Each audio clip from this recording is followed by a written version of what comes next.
सभी साथियों को जय भीम, जय भारत, जय संविधान। साथियों, आज जो हम गणतंत्र दिवस मना रहे हैं और हमारे देश में पूरी तरीके से जो गणतंत्र दिवस की जो गूंज पूरे विश्व तक जाती है, क्योंकि जैसी हमारे देश के गणतंत्र दिवस की जो गड़गड़ाहट होती है किसी देश में नहीं मनाई जाती। इसका जो श्रेय हमारे बाबा साहब अम्बेडकर को जाता है। लेकिन हमारे जो गणतंत्र दिवस के जितने भी मंच होते हैं, आज तक किसी मंच पर हमने जो है बाबा साहब की चर्चा नहीं सुनी।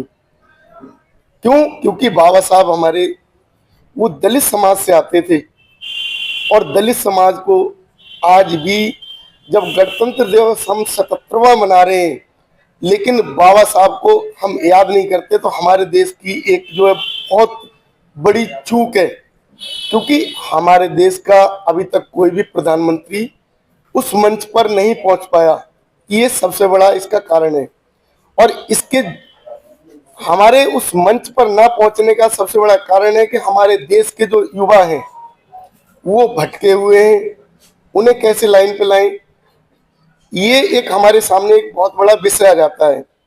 जैसा कि मैं चैनल चलाता हूं और चैनल के माध्यम से हम जगह जगह घूमते हैं, जगह जगह लोगों के विचार सुनते हैं, विचार लेते हैं, लेकिन उन विचारों में एकता की बात कहीं नहीं आती। हमारे लाखों संगठन हैं, हमारे लाखों संगठन होने के बावजूद हम अभी तक जो है विखंडित क्यों हैं? बाबा साहब ने तो एकता की बात की थी, बाबा साहब ने एकजुटता की बात की थी, और एकजुटता की बात होने के बावजूद हम उनकी बात को नहीं मान पा रहे हैं। हम प्रोग्राम करते हैं, मंचों पे करते हैं, हम मंचों को सजाते हैं अलग अलग, लेकिन हर मंच पे वो अपने समाज को लेकर आगे आ जाते हैं। हम ना तो समाज को जोड़ पा रहे हैं, ना हम अपने आप को एकजुट कर पा रहे हैं, तो फिर हमारा प्रधानमंत्री कैसे बनेगा? हमारे देश के अंदर जो बड़ी पार्टियां हैं वो 3 पार्टियां हैं। अभी जो फिलहाल जो कि बीजेपी सभी जानते हैं, उससे पहले कांग्रेस, और 2 ही सत्ता पे राज करती आई हैं। हमारा राज कब आएगा? अब जब हमारा राज आना था, जब बहन जी की सरकार बनी थी, सरकार बनने के बाद जो देश के अंदर जो सोच बदली थी लोगों की, उस सोच को बदली सोच को फिर लोगों की वापसी करने का जो काम किया हमारे देश की जो दोनों पार्टियां हैं, कांग्रेस और बीजेपी की, दोनों ने ही मिलके काम किया। और दोनों ने मिलके जो हमारी पार्टी, जो बहुजन समाज पार्टी, जो एक बड़ी पार्टी के रूप में उभरी, उसको खत्म करने का जो काम किया जा रहा है वो आज के समय भीम आर्मी के द्वारा।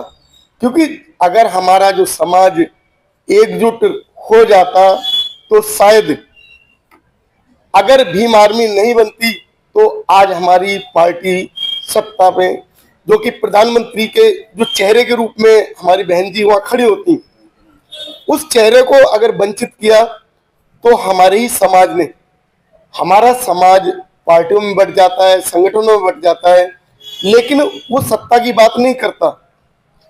चाहे हमारे 131 सांसद वो संविधान की बात करें या ना करें, उनसे क्या फर्क पड़ता है?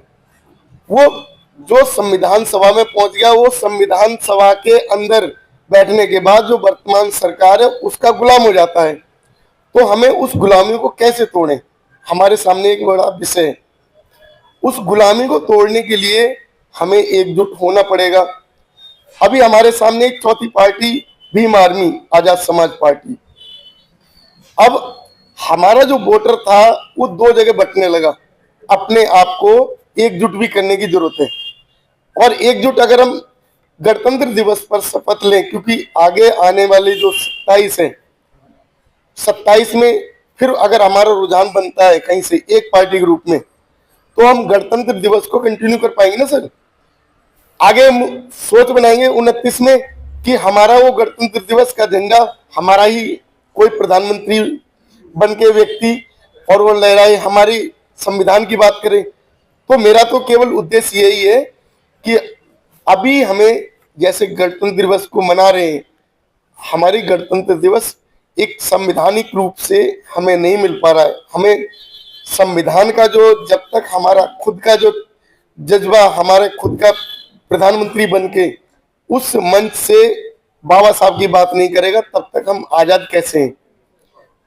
मेरा तो इतना ही कहना है, बाद बाकी आप लोग सोचे सर। धन्यवाद। जय भीम, जय भारत।